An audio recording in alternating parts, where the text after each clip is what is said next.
Welcome to Post Fight with Ray Thompson. This show is powered by MMA Crypt and MMA Mental.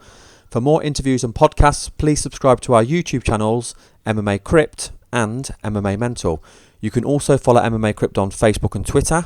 It's at MMA Crypt on Twitter and MMA Crypt on Facebook. To follow me, it's at MMA Mental on Twitter and Ray Thompson on Facebook. I'm now joined by Jared Big Show Rosholt.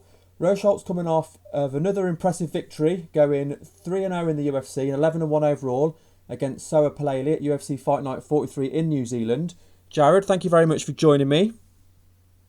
Yeah, thanks for having me. Congratulations on going 3-0 in the UFC. Yeah, thank you. I'm glad to be in the position that I'm in right now. I mean, it's worth noting that going into this fight, that just so people can really appreciate how difficult this of a matchup this was, Palele was 21-3 going into this fight. He's a huge heavyweight, and he was on an 11-fight win streak. So, what were your views on him as an opponent? Well, I mean, I knew that he was dangerous and stuff, and when they announced I would be fighting him, we immediately went and studied. And I mean, Soa Palele he's a scary guy. I mean, he matches out the weight. He knocks everybody out in the first round. He's got heavy hands. He's finished all of his wins. So, but at the same time, I mean, we also saw that he'd never gone the distance, and then his last loss was to a wrestler. So that's kind of what we thought when we first looked at him. What was it like as well fighting knowing that the crowd was against you? Actually, I mean, when I got there, I talked to a couple of the locals there, and they're like, oh, no, they're like, the Kiwis, the New Zealand natives, we'll be going for you, not somebody from Australia, because we kind of, they go against each other. And so I was like, okay, well, then as it was coming up to my fight, I kept seeing, I was like, oh my gosh, like, there was like 4 or 5 different Australian fighters, so I knew there was going to be a bunch of Australian fans there, and sure enough, I mean, you could tell he had a lot of fans there, and yeah, that's fine. I think it's always a little bit funner whenever it's a hostile environment. And what was it like as well? Because, of course, this was the first time that you fought in the co-main event, so what was that like? That was great. I had a really good time. I'm really glad that I had the opportunity to fight co-main event.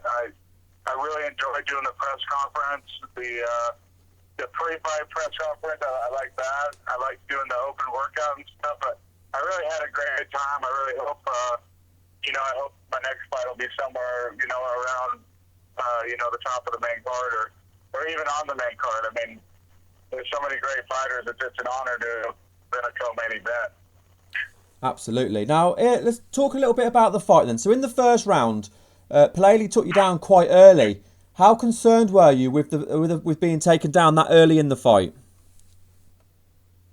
I wasn't too concerned with it. I mean, he really did have a well-timed takedown shot whenever I was moving in. So when I threw in a punch, it was really well-timed on his part. And, basically I told myself all camp, I said if I was pretty sure that he would take a shot on me, he would try and take me down, but I told myself the whole camp, the only way that I'm really going to be in that much trouble is if he takes me down and I stay there.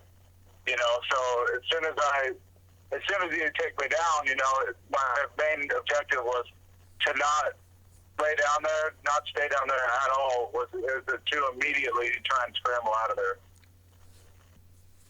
Now, you controlled most of the first round, but he ended the round in full mount. Were you comfortable you'd done enough to win that round?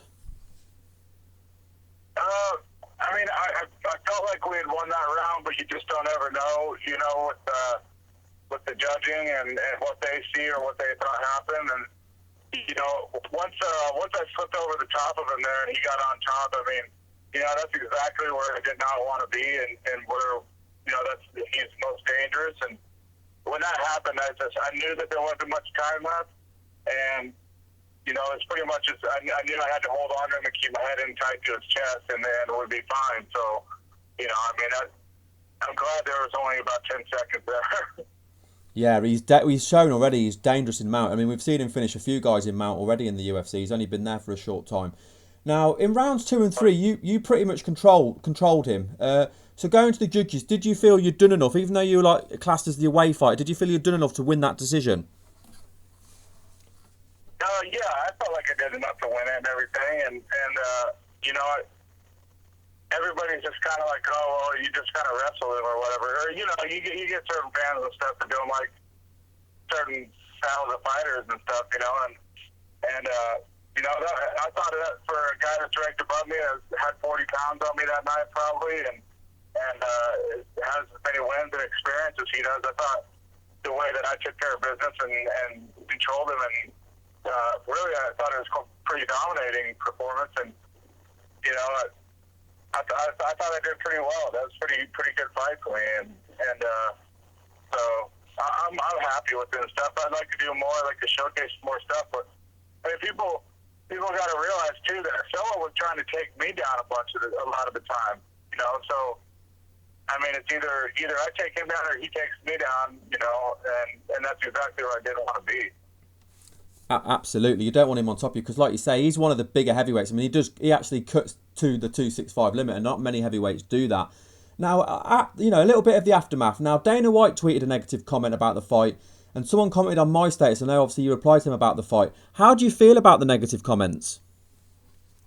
You know, it's just like I said, it gets annoying sometimes, but really, I mean, it doesn't really matter because you're never ever going to please everybody, and you know, I wish I could have done a little bit better, but you know, win's a win. It was a dominating win, and you know, I'm still developing. I'm getting better. I'm only going to get better. I know that. I work really hard, and you know, I'm not afraid to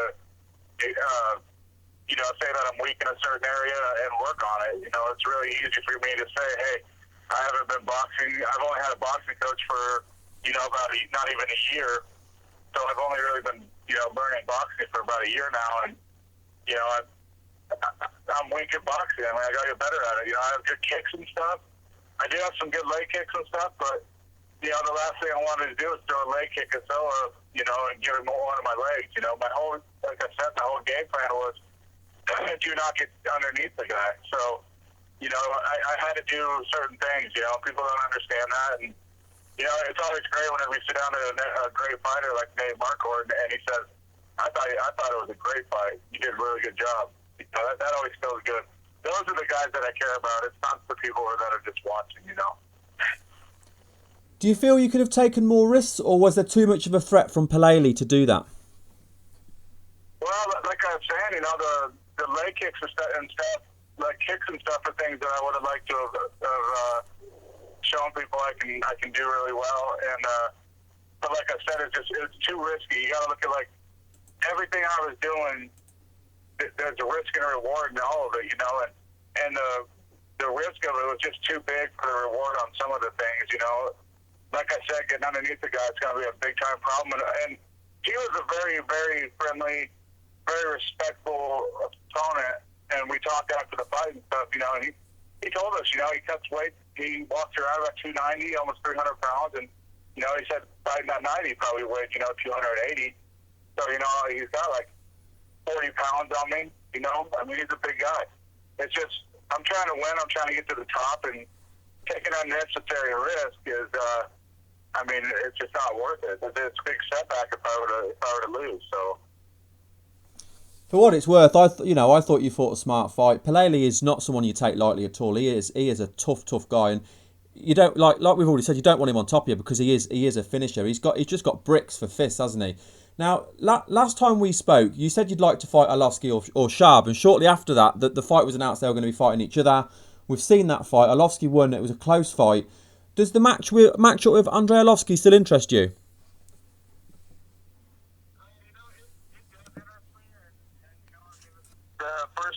The first weekday back here, I mean, the first thing I did was go up to the office and meet with the management and talk about the future, you know, what we're probably going to do. And, you know, I mean, Arlovski is an option. You know, the only bad thing about, you know, the Arlovski thing is Pelele was actually, like, ranked above Arlovski in the UFC ranking. So it's kind of like it'd be it'd be kind of just a fight staying in the same area instead of like moving up, trying to fight somebody that's ranked a little higher. So, I mean, it does interest me. I think it'd be a good fight for me. I think it's a very winnable fight for me, but, it's really just up to the UFC and what they want to do, obviously, but, I would really, I really wouldn't mind fighting, Big Nog would be a great fight, I think, but like I said, it's just kind of up in the air. It's always up to them, really, and I'll fight whoever. It's just their call. I'm just waiting to hear. You said there was a few options. Are you allowed to discuss what the options were? I'm sorry, what's that? You said you were in the UFC head office and there was a few options thrown at you or discussed. Are you allowed to tell us what those options were? Oh no, not the UFC office, but with my management's office. I was up there talking to them. But, we were just kind of going through the top 10 guys and talking about it. And actually, from about the top 15, we were going through and just, seeing who's matched up already, seeing who, might be a potential fight, who we would like to fight. We talked about that. And like I said, I think Arlovsky was one of the main ones they thought we might get. Because we really want somebody that's coming off of a win also, But, if not, if it's going to be somebody that's coming off of a loss, then I'd really like to have a big name like Big Nog.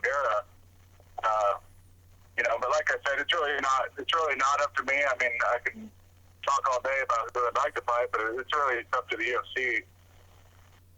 Absolutely. Well, thank you very much for giving me your time, and congratulations on picking up your third UFC win in a row. Oh, of course, anytime. I don't mind at all. And before we let you go, I just want to give you a chance to do some shout-outs. So anyone you want to thank, I know a lot of people help you get ready for the fight, and also your sponsors you want to shout out as well. I just want to thank, all my teammates and the few heavyweights that we got to come in and work out with me.